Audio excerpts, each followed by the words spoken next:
a una invitada espectacular. ¡Grande! Ha estado en nuestro estudio. Hablamos, por supuesto, de la destacada periodista y Premio Nacional de Periodismo, en su momento también directora de la Escuela de Periodismo de la Universidad de Chile, académica hasta el día de hoy, directora también del Consejo Nacional de Televisión. O sea, ha tenido una carrera impresionante y hoy día está con nosotros para hablar de este libro. Establecemos contacto con la señora Farideh Serán, porque pronto viene el lanzamiento de Palestina, anatomía de un genocidio, el 14 de mayo a las 19 horas. Y en este libro que estoy mostrando está el resumen del trabajo de 16 intelectuales de origen palestino y judío, situados en diversas latitudes, que han sido convocados en este libro para analizar uno de los hechos más brutales cometidos contra la población civil en lo que hablaba del siglo XXI, que es el genocidio del pueblo palestino. Farideh, gusto en saludarle, un placer estar acá. Estamos con Daniel Stingo, con Hassan Akram, le saluda Rodrigo Herrera. Y lo primero que nos pueda relevar, por supuesto, lo que implica la importancia de esta publicación que pronto se va a lanzar. Un abrazo para usted. Gracias, Rodrigo. Saludo a Hassan, saludo a Daniel. Es un gusto verlos, ver cómo la voz de los que sobran está gozando de buena salud. Es una voz potente, me parece que es fundamental en el periodismo hoy día. Sí, bueno, este es un libro que surge cuando comienza el horror, porque lo que se desata sobre la población palestina no es otra cosa que el horror, ¿no? Que luego se consigna ya como un genocidio. Decidimos con Pablo Slachevsky, ¿no? Con quien bueno, nos une no solamente una amistad, sino además tenemos una serie de cosas en común, de puntos de vista. Hemos hecho actividades tanto literarias, culturales como políticas en común. Él de origen judío, yo de origen palestino. Decidimos que efectivamente era importante, en un momento en que había bastante silencio, en un momento en que había bastante censura y bastante autocensura, que era importante convocar a intelectuales, académicos, a gente del mundo cultural de distintos ámbitos, tanto de origen palestino como de origen judío, para poder reflexionar en torno a este punto, no solamente en torno al genocidio, sino todo el contexto en el cual se estaba desarrollando. Porque uno veía las noticias, veía, de partida, cómo se omitió durante mucho tiempo lo que estaba ocurriendo en Palestina. Por una parte, esta masacre, este horror. Por otro lado, uno veía que en los medios no estaban palabras claves para referirse a lo que estaba ocurriendo. Por ejemplo, colonialismo, por ejemplo, apartheid, por ejemplo, ocupación o fuerzas de ocupación, en el caso de las fuerzas del israelíes. Entonces nos pareció que era importante de alguna forma escarbar y sacar a luz y armar un debate con esto, ¿no? E informar además a la ciudadanía de estos distintos puntos de vista en torno a un punto en común. Y es que efectivamente hay consenso que entre quienes están escribiendo, por supuesto judíos antisionistas, todos, ¿no? Que se trata de un genocidio lo que estamos asistiendo.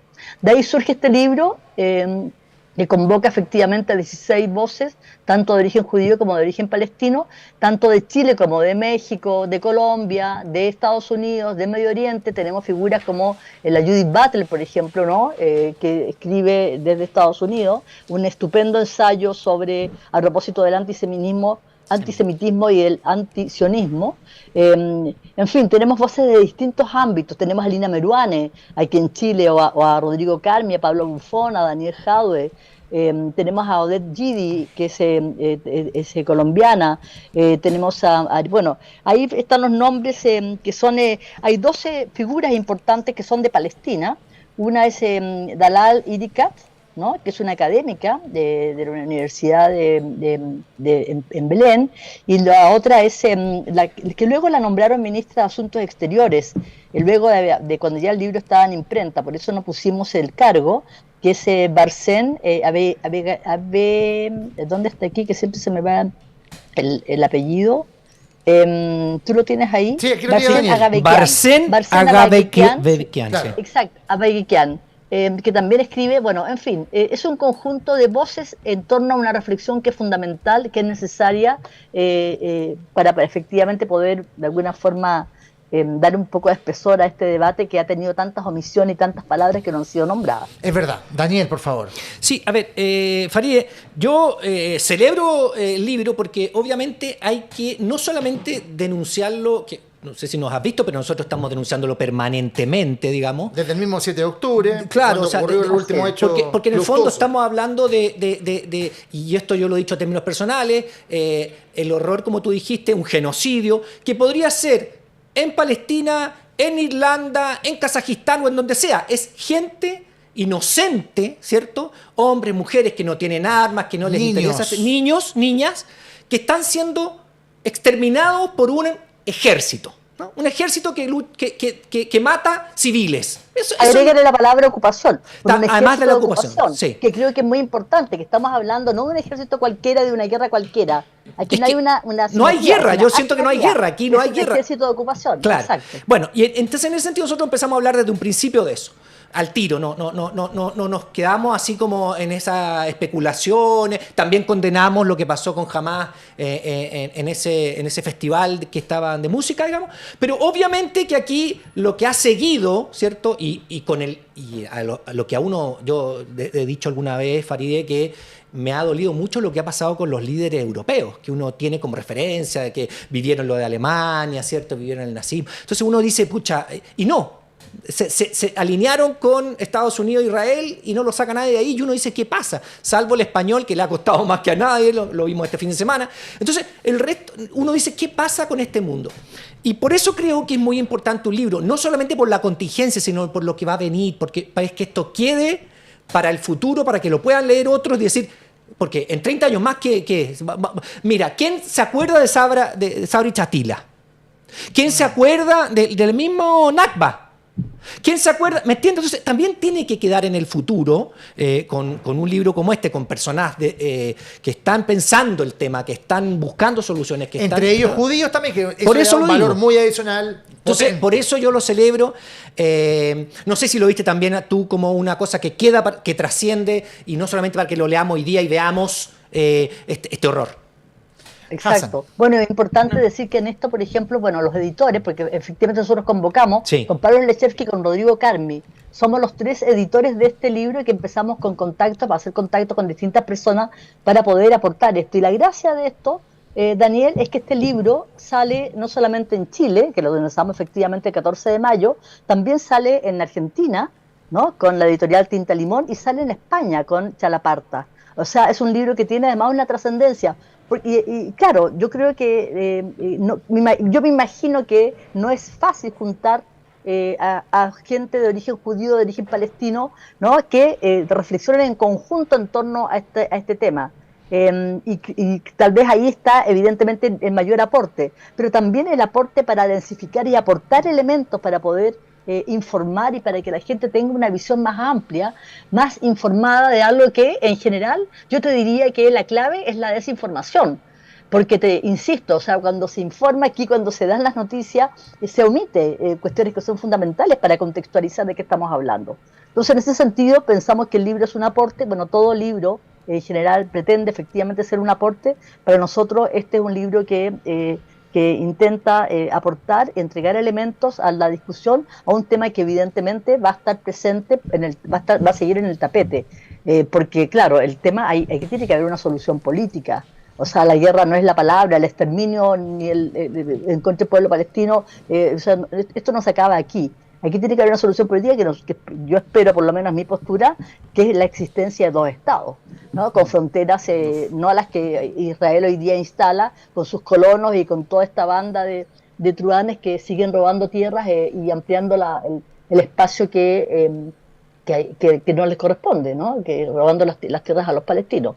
En fin, pensamos que este libro es un aporte, y en ese sentido estamos como bastante satisfechos de este trabajo, y creemos que ahí hay trabajos notables. O sea, no solamente señalo el de Judith Butler, voy a señalar, por ejemplo, el ensayo magnífico de Nicolás Lachevsky, que es un joven que está haciendo un postdoctorado en chileno, ¿no? en Francia, que escribió un texto bastante bueno a propósito del ser judío y lo que significa enfrentarse a este rol del Estado de Israel, que en nombre de los judíos, entre comillas, está perpetrando una masacre, ¿no? Un genocidio, que me parece interesante. Bueno, quería apuntarles además que el nombre del libro, Palestina, Anatomía de un Genocidio, sí, se nos ocurrió en enero, teníamos dudas, pero evidentemente se perfilaba, había elementos para pensar que había un genocidio. No pensamos que un mes después la propia relatora especial para los derechos humanos en Palestina, Francesca Albanese, iba efectivamente a corroborar, ¿no? Y de hecho anunció un informe que va a salir la próxima semana, ¿no? Y que se llama Palestina, anatomía de un genocidio. Es brutal, porque ahí están los datos, están las cifras, está el horror expuesto desde Naciones Unidas ante esta cosa que están perpetrando. Hola Faride, creo que el libro es un tremendo aporte, tanto por la rapidez con que ustedes lo han sacado, porque esto es un genocidio en proceso, entonces una cosa es una denuncia histórica, cuando uno puede poner todos los elementos en un relato, y acá algo distinto, que es literalmente denunciar algo que está ocurriendo. Esto es el primer genocidio, creo yo, con la masividad de los celulares, entonces literalmente lo estamos viendo en los teléfonos. Hay un poema bien fuerte de una judía antisionista que dice: mi teléfono está lleno de videos de gatos jugando y de niños muertos. Muy fuerte, muy cierto. Y el valor del libro, yo creo, es mucho valor, es que está saliendo justamente con esta rapidez, algo en tiempo real. La segunda cosa es que, por supuesto, que están uniéndose voces de judíos y voces de palestinos haciendo esta denuncia. En el caso de Chile, tenemos una comunidad palestina muy grande y pocos judíos. En realidad, en Argentina, al revés, una comunidad judía enorme y muy pocos palestinos. Entonces, genera una situación donde no hay diálogos. Lo que vemos en contraste en Estados Unidos es que ahí sí se está chocando por primera vez, porque la comunidad árabe y específicamente los palestinos estadounidenses son una comunidad bastante nueva, pero creciendo, y al mismo tiempo tiene la comunidad judía histórica en Estados Unidos, que está enfrentando una transformación en términos del apoyo del Estado de Israel. Es importante notar que los judíos, si uno hace todos los estudios de politología y de sociología, es la comunidad más de izquierda de todo el país. Absolutamente innegablemente, ¿no? Eso es, incluso si uno mira las cifras, por sobre la comunidad afroamericana, los ex esclavos, que son los segundos más izquierdistas. Es interesante que hoy día lo que vemos, acaban de tratar de expulsar de la Universidad de Columbia en Nueva York a uno de los grandes defensores de la comunidad palestina, que es un chico afroamericano. Porque las iglesias afroamericanas se han puesto al lado de los palestinos. Los evangélicos especialmente. Sí. Pero junto con el liderazgo de toda esta izquierda judía que es tradicionalmente vinculada con Israel, los padres, es una cuestión generacional, los jóvenes están viendo esto literalmente en los celulares y vemos un cambio. Entonces es súper valorable el ejercicio.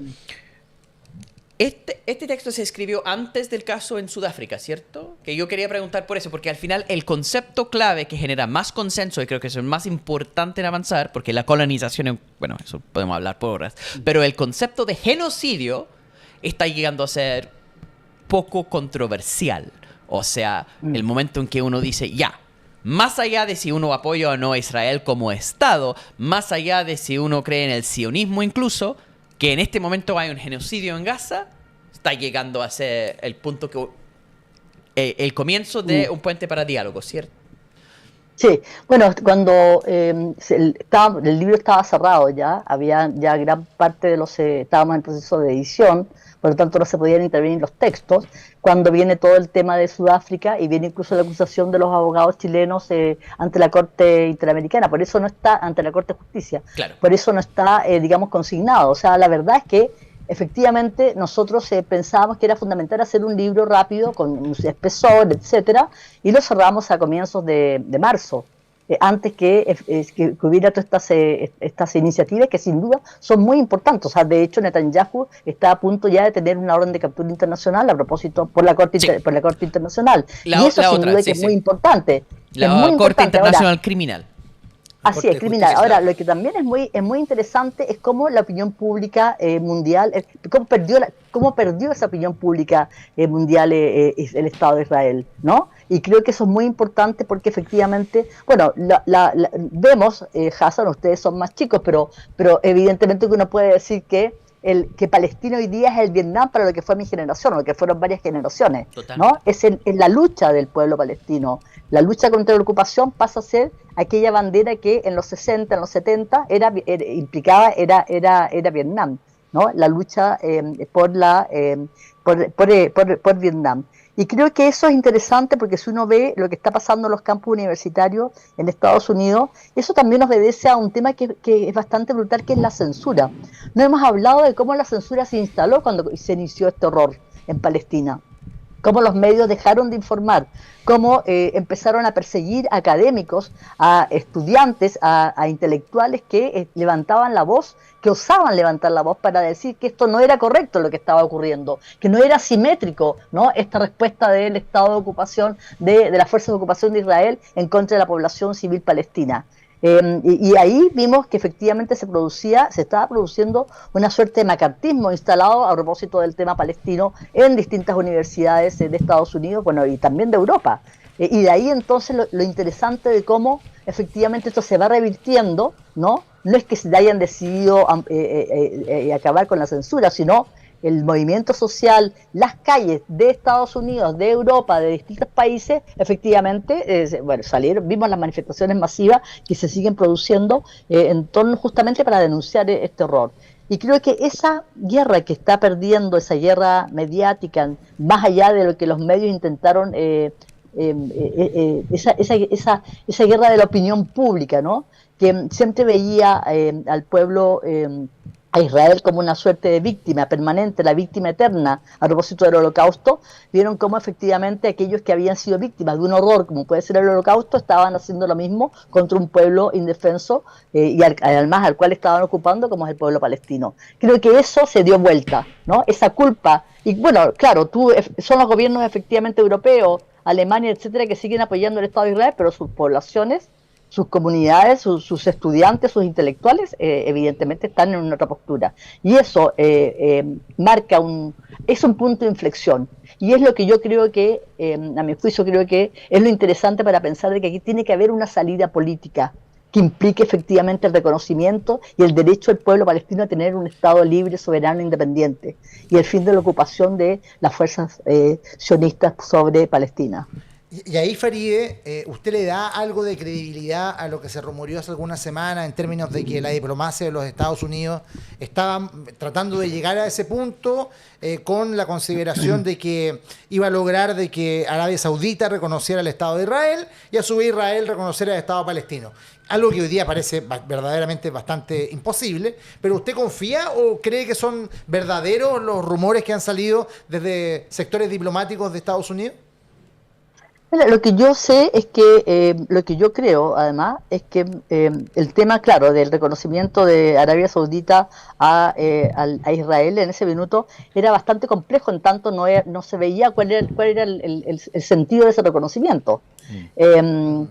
Además hay que decir que los regímenes árabes de Medio Oriente no, son bastante, en general, hoy día están apoyando al pueblo palestino porque su población apoya al pueblo palestino, pero no vamos a decir que son regímenes progresistas ni mucho menos, totalmente, ¿no? Y yo diría que tienen más afinidad de pronto con el Estado de Israel que con el propio Palestina. Ahora, lo que yo creo es que el tema palestino para Estados Unidos ya pasó a ser un tema incómodo, sobre todo porque están en elecciones. Es un tema sumamente incómodo, que ya se está viendo qué está pasando en el Congreso estadounidense con el tema, ¿no? Y sobre todo qué está pasando con la opinión pública y los votos que le puede quitar a Biden. Entonces, bueno, yo no puedo ser optimista con un genocidio en curso, pero sí creo que esta frase de que al final del túnel se ve una luz, creo que esa luz debería ser la creación de un Estado palestino independiente reconocido con fronteras seguras.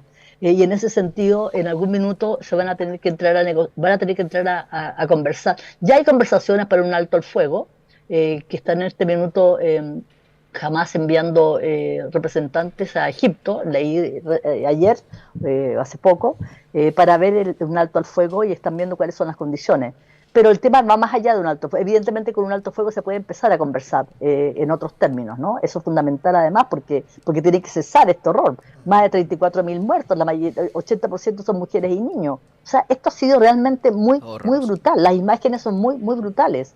Y eso tiene que tener un fin, ¿no? Un fin, No muy puede, cierto. no podemos Pronto, seguir con pronto, esto. pronto. Sí, creo que ayuda a dividir el análisis entre lo geopolítico y lo político en el sentido más chico. En lo geopolítico, como bien dice Faride, las negociaciones son con las dictaduras árabes junto con Israel. Y las dictaduras árabes tienen una posición bastante hipócrita frente al pueblo palestino. El único país que realmente está 100% comprometido con los palestinos, también por razones de geopolítica, no por generosidad, es Irán. Principalmente porque quieren hacer rivalidad con Arabia Saudita, pero todos los países de la región al final están viendo sus propios intereses, los intereses de sus élites gobernantes, más bien su posibilidad de seguir reprimiendo su población, y cómo Israel genera problemas y ventajas para ellos. Entonces, en esto, claramente, Egipto o la élite gobernante en Egipto está sufriendo mucho por el tema del canal de Suez, que está cerrado por los ataques de los Houthi, producto de la guerra en Gaza. También el riesgo de que se hace una limpieza étnica que traspasa la población a Egipto. Entonces están desesperados de llegar a la paz, al mismo tiempo que no quieren ayudar a los palestinos, no quieren una guerra con Israel, no quieren asumir el costo de nada de eso, solo que quieren que desaparezca el problema. Pero en esa lógica de la geopolítica donde la cuestión ética no entra, la desesperación de la región está teniendo efectos, efectivamente, porque ahí Israel tiene que llegar a algún punto. Sí, Pero, sí. Ahora, una espera también que en eso, por lo menos, una espera la creación de un Estado palestino laico, ¿no? Creo que eso es fundamental. Históricamente, el tema era eso, o sea, de alguna forma, entre comillas, la democracia que se aspiraba en Palestina era una democracia efectivamente donde la religión no tuviera nada que ver.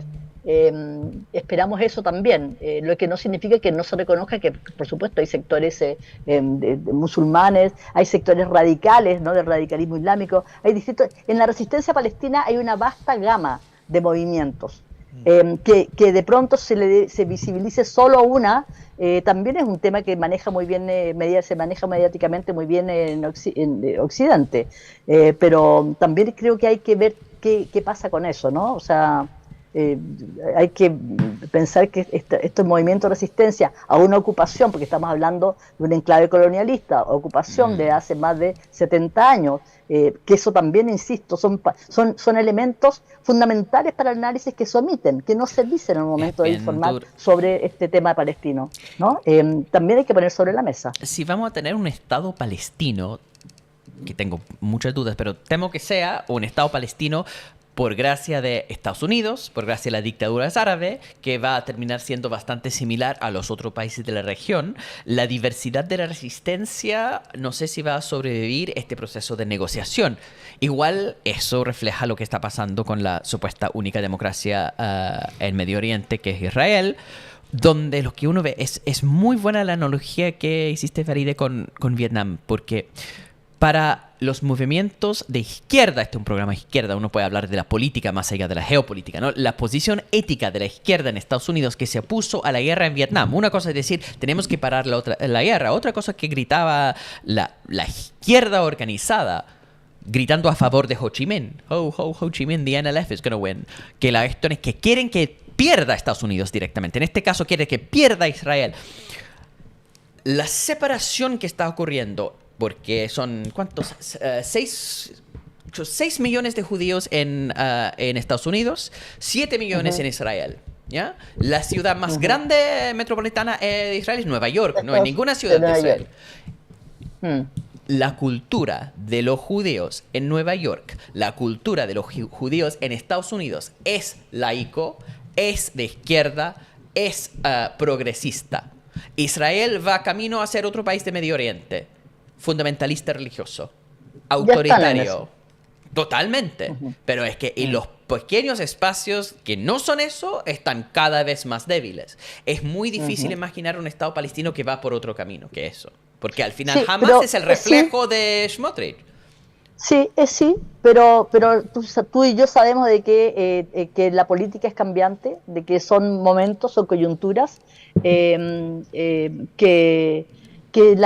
finalmente lo que hay detrás yo diría que además hay una cultura en Palestina y hay una élite pensante que es bastante, digamos, es bastante amplia, es bastante liberal.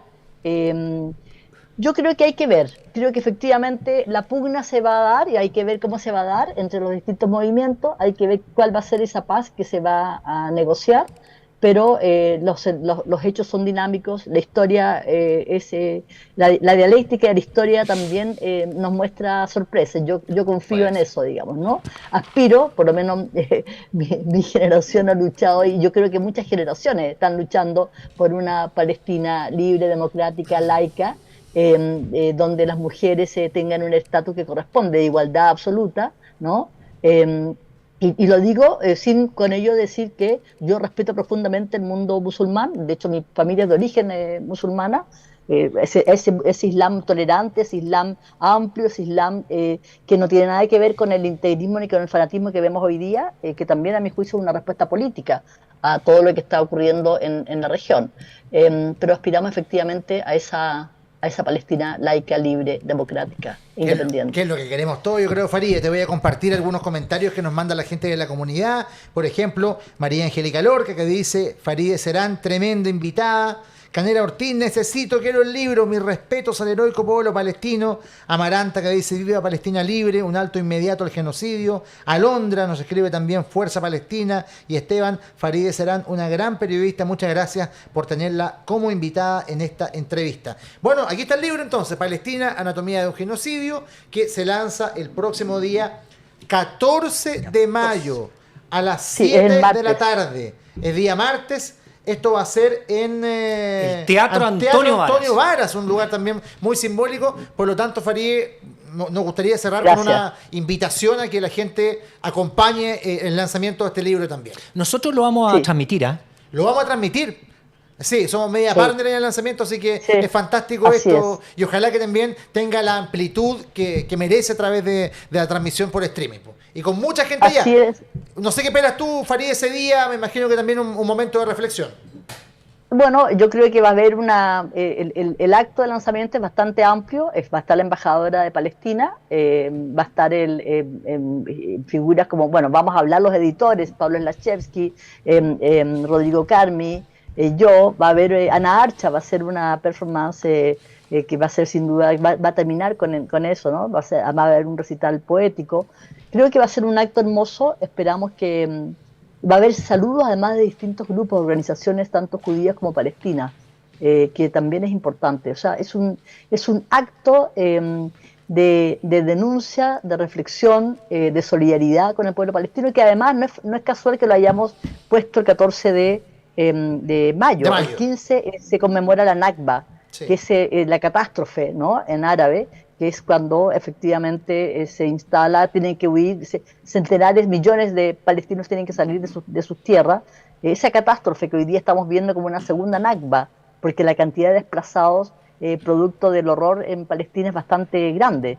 Y ahí está el intento de Israel de que no regresen, ¿no? Este derecho al retorno que durante décadas se ha intentado y que se está también coartando. Bueno, en fin, pensamos que va a ser un acto importante, un acto cultural, y invitamos a la gente que vaya ese día martes 14 a las 7 de la tarde al Teatro Antonio Varas de la Universidad de Chile. Y gracias a ustedes por esta cobertura a este libro que creemos que va a ser un aporte. Cuente con nosotros siempre, Farideh, le agradecemos este contacto y por supuesto un abrazo cordial. Estaremos recordando esto a medida que se acerca la fecha, 14 de mayo, 7 de la tarde, Teatro Antonio Varas, con transmisión por streaming de La Voz de los que Sobran.